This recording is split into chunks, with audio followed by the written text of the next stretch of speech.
5 ఏళ్ల క్రితం వెళ్లిపోయిన పరిశ్రమలన్నీ తమ ప్రభుత్వం వచ్చిన తర్వాత తిరిగి రాష్ట్రానికి వస్తున్నాయని రాష్ట్ర పరిశ్రమలు వాణిజ్యం ఫుడ్ ప్రాసెసింగ్ శాఖ మంత్రి టీజీ భరత్ అన్నారు. కర్నూలులోని ఆర్టీసీ బస్టాండ్లో 6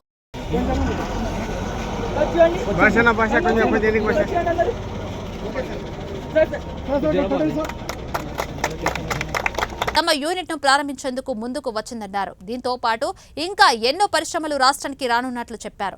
ఇక కర్నూలు ఆర్టీసీ బస్టాండ్ను రాష్ట్రంలోనే బెస్ట్ బస్టాండ్గా తీర్చిదిద్దేందుకు కృషి చేస్తామన్నారు.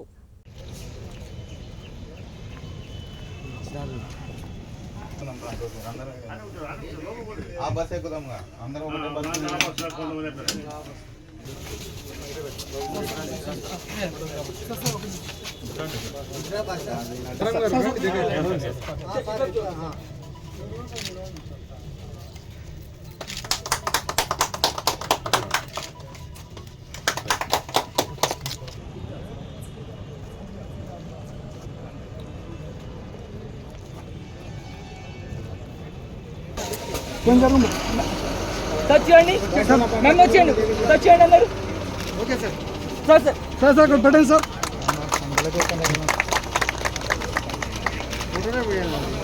ఫోటో ఫోటోకి చూడాలి కదా నేను చెప్తున్నా ఫోటో చూడాలి కదా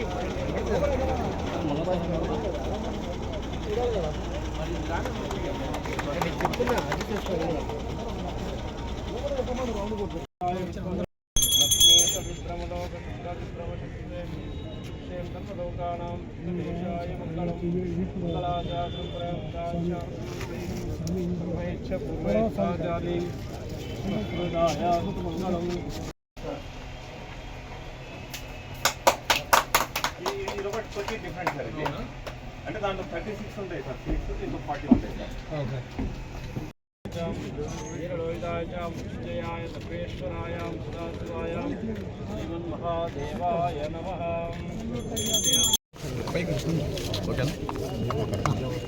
రాజు కొంచెం ఈరోజు 2024 ఎలక్షన్ తర్వాత బ్రహ్మాండ తెలుగుదేశం పార్టీ రాష్ట్రంలో ప్రమాణ స్వీకారమైన నెలలోపే మేనిఫెస్టోలో భాగంగా మన గౌరవ ముఖ్యమంత్రి అయినటువంటి నారా చంద్రబాబు నాయుడు గారు ఏ లక్ష్యాలనైతే మనకు నిర్దేశించారో అందులో భాగంగా ఆర్టీసీ విషయంలో ఎస్పెషల్లీ ప్రజా రవాణా విషయంలో ఉచిత బస్ సౌకర్యం కూడా కల్పిస్తున్నారు.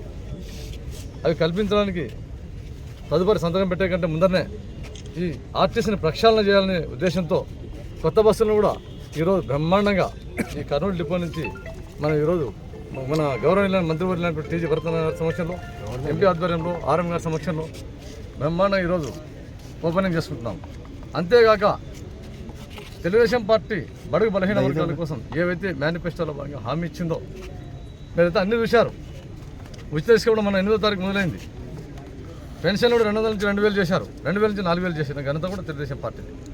అంటే ప్రతి విషయంలో తూచా తప్పకుండా రాష్ట్రం అంతా అంధకారంలో ఉన్నా కూడా ఏ మేనిఫెస్టోలో ఏదైతే ఇచ్చారో అందులో భాగంగా బ్రహ్మాండంగా ఒకటి దశల వారీగా చేస్తూ పోతున్నారు. అందులో భాగంగా ఈరోజు ఈ నూతన బస్సులను స్వీకారోత్సవానికి మొదలుపెట్టినటువంటి మాకు అన్ని రకాలుగా గవర్నమెంట్ నుంచి అన్ని సహకారాలు ఇచ్చి ఈ కర్నూలు డిపోని ఎస్పెషల్లీ ప్రత్యేక చొరవ తీసుకొని మనకు, ఎందుకంటే మినిస్టర్ గారు కర్నూలు నుంచే ఉన్నారు కాబట్టి మనకు ఈ ఆర్టీసీ డిపో మీద ప్రత్యేక చొరవ తీసుకొని ఆర్టీసీని బలోపేతం చేయడానికి మా వంతు శక్తివంతం లేకుండా ప్రయత్నం చేస్తామని చెప్తే స్లీపర్ క్లాస్ సంబంధించిన బస్సులు నాన్ ఏసీ రీజనబుల్ రేట్తో ఈరోజు మనకు 2 బస్సులు వస్తున్నాయి.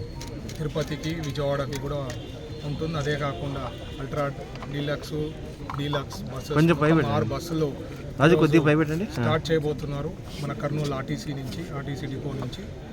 ముఖ్యంగా మీకు తెలుసు చంద్రబాబు గారు అంటే ఒక నమ్మకం. అందుకనే ఆ నమ్మకంతో ఎన్నో అంటే ఎస్పెషలీ ఇండస్ట్రీస్ నేను చూస్తున్నా.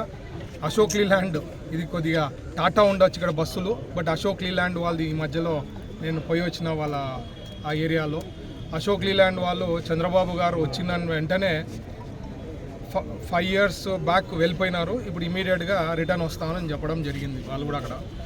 సో అదే కాకుండా మనకి ఇక్కడ కూడా ఇప్పుడే ఆర్ఎం గారితో మాట్లాడడం ఏం చెప్పారంటే ఇక్కడ దాదాపు 10 ఎకరాల పైన డెవలప్మెంట్ చేసేదానికి అవకాశం ఉంది సార్.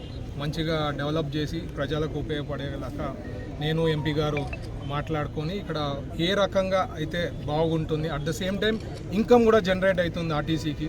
సో ఆ 2 రకాలుగా ప్రయోజనం ఉంటుంది కాబట్టి అది కూడా వర్కౌట్ చేస్తాం. ఇంకా నాకు తెలిసి bus stand one of the biggest bus stand రాయలసీమలో. సో ఇక్కడ కూడా ఏం సమస్యలు ఇంకా రివ్యూ చేయలే, త్వరలో రివ్యూ చేసి ఇక్కడ కూడా ఏమైనా సమస్యలు కానీ ఇట్లాంటివి ఉంటే అవి కూడా will sort it out. And ఫ్యూచర్లో one of the best bus స్టాండ్స్గా రూపురేఖలు మార్చే దాంట్లో మన అధికారులు వాళ్ళతో కూడా మాట్లాడుకొని చేస్తామని చెప్తున్నా. సో ఇట్లాంటివి ఇంకా బెటర్. ఇప్పుడు ఒకవేళ ఫ్రీక్వెన్సీ పెరిగి ఫుల్ అవుతా ఉంది అనుకోండి, ఇంకా బస్సెస్ ఇంట్రడ్యూస్ చేస్తాం.